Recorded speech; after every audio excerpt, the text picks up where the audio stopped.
ZEE5 ಇರುವಾಗ ನೀವು ನಿಮ್ಮ ನೆಚ್ಚಿನ ಶೋಗಳನ್ನ ಎಂದಿಗೂ ಮಿಸ್ ಮಾಡಿಕೊಳ್ಳುವುದಿಲ್ಲ. ಅದು ಸಂಪೂರ್ಣ ಉಚಿತವಾಗಿ. ಅತ್ತೆ ನಾವ್ ಕತ್ತೆ, ಅತ್ತೆ ನಾವ್ ಕತ್ತೆ, ಅತ್ತೆ ನಾವ್ ಕತ್ತೆ, ಅತ್ತೆ ನಾವ್ ಕತ್ತೆ.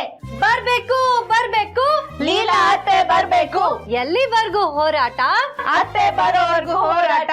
Twinkle twinkle little star, Leela ಅತ್ತೆ ಸೂಪರ್ ಸ್ಟಾರ್. ಚಿಲಿಪಿಲಿ ಚಿಲಿಪಿಲಿ ಧೂಮ್ ಧನಕ್ಕ. ಲೀಲಾ ಅತ್ತೆ ಸೊಸೆಂದ್ರ ಪಕ್ಕ. ಸಾಕ್ ನಿಲ್ಸಿ. ಅಪ್ಪ ನೀನ್ ಯಾಕೆ ನಗ್ತಿದ್ಯಾ? ಅಯ್ಯೋ ನಾನು ಹೊರಗೆ ಬರುವಾಗ ಅವರೆಲ್ಲ ಕೂಗ್ತಾ ಇದ್ರು, ನಗು ಬಂತಮ್ಮ.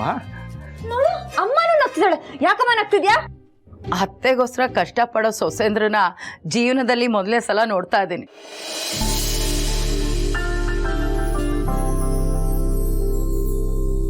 ನೀವ್ ಯಾಕೆ ಬಂದಿದ್ದೀರಾ?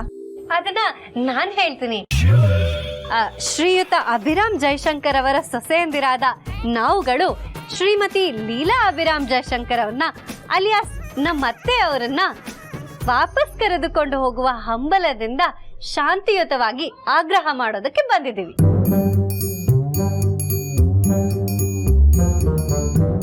ಆಗ್ರಹ ಅಂತ ಕಮೆಂಟ್ ಅನ್ಕೋಬೇಡಿ, ಇದು ಪ್ರೀತಿಯ ಆಗ್ರಹ ಅತ್ತೆ. ನೀವು ಹೇಳ್ತಾ ಇರೋದು ಕೇಳಿದ್ರೆ ತುಂಬಾ ಖುಷಿ ಆಗುತ್ತಮ್ಮ. ಚೆನ್ನಾಗಿ ಹೇಳಿದ್ರಿ.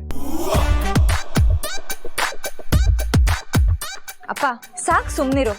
ಪದೇ ಪದೇ ಹೇಳಕ್ಕೆ ನಾನ್ ಟೀಚರ್ ಅಲ್ಲ, ನೀನ್ ನನ್ನ ಸ್ಟೂಡೆಂಟು ಅಲ್ಲ. ನನ್ಗೂ ಇವ್ರಿಗೂ ಆ ಮನೆಗೂ ಯಾವ ಸಂಬಂಧನೂ ಇಲ್ಲ.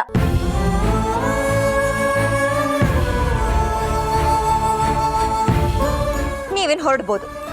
ಇಲ್ಲ ಇಲ್ಲ ಆಗೋದಿಲ್ಲ. ಅತ್ತೆ ಬರೋವರೆಗೂ ಹೋಗೋದಿಲ್ಲ. 1/4 kg ಟೀ ಪುಡಿ. ಅತ್ತೆ ಬರ್ದೇ ಇದ್ರೆ ಕಾಲ್ ಹಿಡಿ. ಲೀಲಾ ಯಾಕಿಷ್ಟು ಹಠ ಮಾಡ್ತಾ ಇದ್ಯಾ? ಅವ್ರು ನಿನ್ಕಿಂತ ದೊಡ್ಡವರು, ಆದ್ರೂ ನಿನ್ ಕಾಲಿಗೆ ಬೀಳ್ತೀನಿ ಅಂತ ಕೇಳ್ತಾ ಇದ್ದಾರೆ. ಆದ್ರೂ ಸುಮ್ಮನೆ ಇದೆಯಲ್ಲ, ನನಗೆ ಒಂಥರ ಅನಿಸ್ತಾ ಇದೆ. ಕೌಸಲ್ಯ, ಅವ್ರಿಗೆ ಕೂಗಿ ಕೂಗಿ ಗಂಟ್ಲೆಲ್ಲ ಒಣಗೋಗಿರ್ಬೋದು. ಏನಾದ್ರೂ ಜ್ಯೂಸ್ ಕೊಡೆ. ಡಿಯರ್ ಸುಸೇಂದ್ರ, ನಿಮ್ಗೆ ನಿಂಬೆಹಣ್ಣು ರಸ ಸಾಕಾ ಅಥವಾ ಪಾನ್ಕನೇ ಬೇಕಾ? ಲಿರಿಕ್ಸ್ ಅಂದ್ರೆ ಯೋಗರಾಜ್ ಭಟ್ರು. ಬೇಡ ಬೇಡ ಅಮೃತ ಕೊಟ್ರು.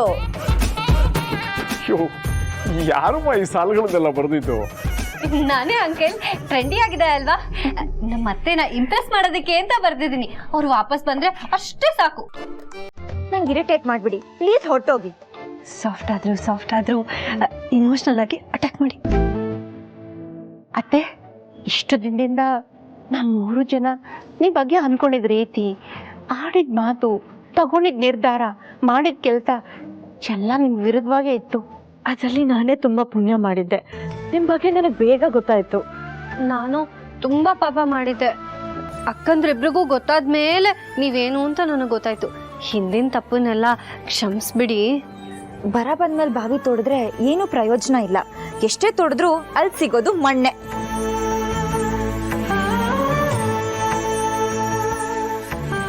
ನೋಡಿಮ್ಮ, ನನ್ನ ಮಗಳು ತುಂಬಾ ಕಠೋರವಾಗಿ ವರ್ತಿಸ್ತಿದ್ದಾಳೆ. ಅವಳ ವರ್ತನೆಗೆ ನಾನು ಕ್ಷಮೆ ಕೇಳ್ತೀನಿ. ಅಯ್ಯೋ, ದೊಡ್ಡ ಮಾತು. ನೀವ್ಯಾಕೆ ಕ್ಷಮೆ ಕೇಳಬೇಕು? ಕ್ಷಮೆ ಕೇಳಬೇಕಾದವರು ನಾವು. ಅಯ್ಯೋ, ಏನ್ ಮಾಡ್ತಾ ಇದ್ದೀರಮ್ಮ? ಈಚೆ ಮನೆ ಸೊಸೆಂದ್ರಾಗಿ ಸಂಸ್ಕಾರ ಇರೋ ಹೆಣ್ಣಿನ ಸ್ಥಾನದಲ್ಲಿ ನಿಂತು ಆಗಿರೋ ಅನಾಹುತಕ್ಕೆ ಕ್ಷಮೆ ಕೇಳ್ತಾ ಇದ್ದೀವಿ. ಮಾಡಿರೋರು ನಮ್ಮನೆಯವರು, ಅವ್ರ ಪರವಾಗಿ ನಾವು ಕ್ಷಮೆ ಕೇಳ್ತಾ ಇದೀವಿ. ನೀವೇನಂತ ನಮಗ್ ಗೊತ್ತು.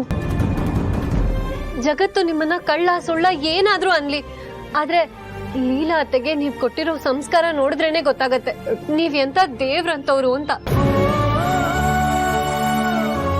ಕಾಂಡೇರ ಕೈಗಳು ಆಟಾಡುವಾಗ ಇದೆಲ್ಲ ಸಹಜ. ನಾವು ನಿಮ್ಮನ್ನ ನಂಬಿದೀವಿ, ನೀವೇನು ಚಿಂತೆ ಮಾಡಬೇಡಿ. ನೀವಿಷ್ಟು ಹೇಳಿದ್ಮೇಲೆ ನಾನು ನನ್ನ ಮಗಳ ಹತ್ರ ಮಾತಾಡ್ತೀನಮ್ಮ. ಎದ್ದೇಳಿ ಪ್ಲೀಸ್, ಎದ್ದೇಳಿ. ಬನ್ನಿ ಒಳಗೆ.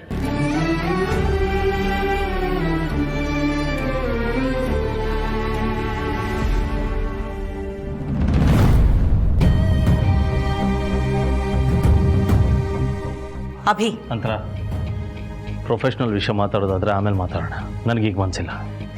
ಪ್ರೊಫೆಷನಲ್ ವಿಷಯ ಆದ್ರೆ ನಾನು ನಿನ್ನ ಹತ್ರ ಕೇಳಕ್ಕೂ ಬರಲ್ಲ. ಆದ್ರೆ ಇದು ಪರ್ಸನಲ್ ವಿಷಯ, ಅದಕ್ಕೆ ನೇರವಾಗಿ ನಿನ್ನ ಹತ್ರನೇ ಕೇಳೋಣ ಅಂತ ಬಂದಿದ್ದೀನಿ.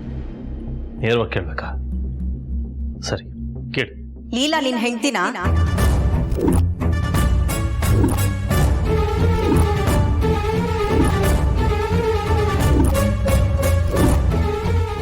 ಲೀಲಂಗೆ ನೀನ್ ತಾಳಿ ಕಟ್ಟಿದ್ಯಾ? ಅಂದ್ರೆ ಏನ್ ಕೇಳ್ತಾ ಇದೀಯಾ? ಇರೋದನ್ನ ಬಿಟ್ಟು ಇಲ್ದೇ ಇರೋದನ್ನ ನಾನು ಕೇಳೋಕ್ ಬರೋದೂ ಇಲ್ಲ. ಅದನ್ನ ಕೇಳೋ ಆಸಕ್ತಿನೂ ನನ್ಗಿಲ್ಲ. ಮತ್ ಇದನ್ನ ಯಾಕೆ ಕೇಳ್ತಿದ್ಯಾ? ಇರೋ ವಿಷಯ ಅಲ್ವಾ ಅಭಿ? ನಿಜ ಹೇಳು, ಲೀಲಾ ನಿನ್ ಹೆಂಡ್ತಿನ ಅಲ್ವಾ?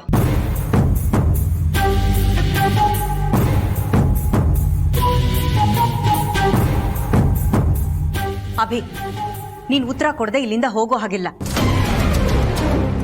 ಇದರಿಂದ ನಿನಗೆ ತುಂಬಾ ಆಘಾತ ಆಗುತ್ತೆ ಅಂತ ನನಗೆ ಚೆನ್ನಾಗಿ ಗೊತ್ತು. ಈ ಸಿಚುವೇಶನ್ ಅಲ್ಲಿ ನಾನು ನಿನ್ನ ಹತ್ರ ಈ ತರ ಎಲ್ಲ ಮಾತಾಡಬಾರ್ದು. ಆದ್ರೆ ಏನ್ ಮಾಡ್ಲಿ, ನಿಮ್ ಮನೆಯವರೆಲ್ಲ ಸೇರ್ಕೊಂಡು ನನ್ನನ್ನ ಈ ರೀತಿ ಪ್ರಶ್ನೆ ಮಾಡೋ ತರ ಮಾಡ್ತಿದ್ದಾರೆ. ಅದಕ್ಕೆ ಕೇಳ್ತಾ ಇದ್ದೀನಿ, ಲೀಲನ್ಗೆ ತಾಳಿ ಕಟ್ಟಿ ಹೆಂಡತಿ ಸ್ಥಾನ ಕೊಟ್ಟು ಈ ಮನೆ ಕರ್ಕೊಂಡ್ ಬಂದಿದ್ಯಾ? ನಿನ್ಗೆ ಈ ಪ್ರಶ್ನೆ ಕೇಳು ಅಂತ ಫೋರ್ಸ್ ಮಾಡ್ತಿರೋದು ಯಾರು? ನಿನ್ ಸೊಸೆ ಅಂದ್ರು.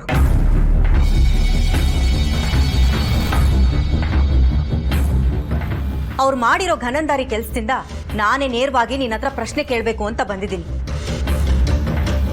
ನಾನ್ ಈ ಮನೆ ಸೊಸೆ. ಅವ್ರಿಗೆ ಆ ಸತ್ಯ ಗೊತ್ತಿದ್ರು ಕೂಡ ಲೀಲಾನ ಮನೆ ಕರ್ಕೊಂಡ್ ಬರ್ತೀವಿ ಅಂತ 3 ಜನ ಹಠ ಮಾಡ್ಕೊಂಡು ಅವಳ ಮನೆಗೆ ಹೋಗಿದ್ದಾರೆ. ವಾಟ್? ಇದು 100ಕ್ಕೆ 100 ಸತ್ಯ ಅಭಿ. ನಾನ್ ಯಾಕೆ ಸುಳ್ಳು ಹೇಳಿ? ಅಲ್ಲ, ನಾನು ಅವ್ರ ಅತ್ತೆಯಾಗಿ ಅವ್ರ ಕಣ್ಮುಂದೆನೆ ಈ ಮನೇಲಿ ಇರ್ಬೇಕಾದ್ರೆ ಲೀಲಾನ್ ಕರ್ಕೊಂಡ್ ಬರ್ಬೇಕು ಅಂತ ಹಠ ಮಾಡ್ತಿದ್ರಲ್ಲ, ಅದ್ರ ಅರ್ಥ ಏನು?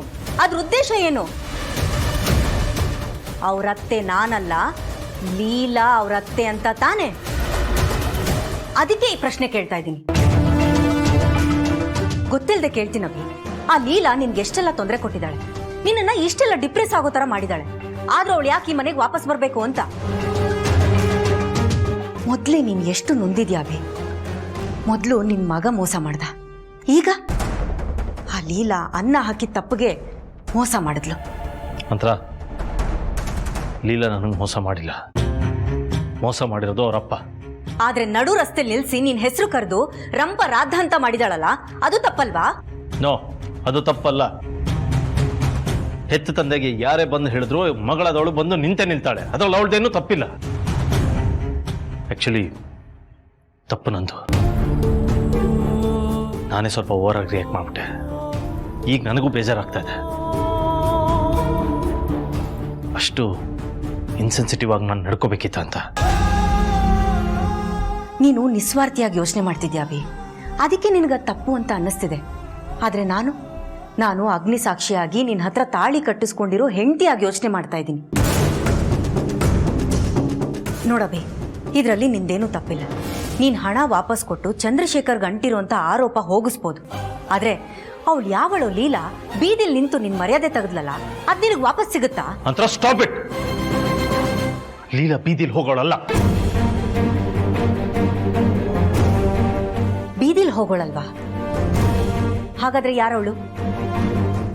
ZEE5 ಆಪ್ ಡೌನ್ಲೋಡ್ ಮಾಡಿ ಎಲ್ಲಾ ಸಂಚಿಕೆಗಳನ್ನು ಸಂಪೂರ್ಣ ಉಚಿತವಾಗಿ ನೋಡಿ.